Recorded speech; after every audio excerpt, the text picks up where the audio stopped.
विकासनगर ग्राम रे मधु गणेश पूजा धूमधाम रे पालित। रायरंगपुर शहर सन्निकट विकासनगर ग्राम रे मधु गणेश पूजा मंगलवार दिन आनंद उल्लास पूजार्चना कर आकर्षणीय मृणय मूर्ति आलोक सज्जा पुष्प सज्जा कर पूजक विशिष्ट पूजक सपन ओता रीतिनीति अनुसार पूजार्चना करथिले। कर्ता भाव में दीनबंधु पुहाण दायित्व निभाई।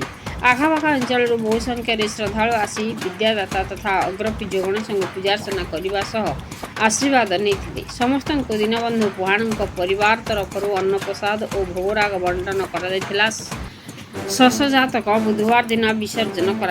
मयूरभंज अखिल रिपोर्ट मसीहा न्यूज। आपण मसीहा न्यूज यूट्यूब चैनल को सब्सक्राइब कले कि जदि करना एबे करनियंतु। एहा सह मसीहा न्यूज रो फेसबुक पेज को और ट्विटर को फॉलो करंतु। ता सह मसीहा न्यूज रो ऐप आसी गलानी। निज मोबाइल रो प्ले स्टोर रो डाउनलोड करनियंतु। जय जगन्नाथ।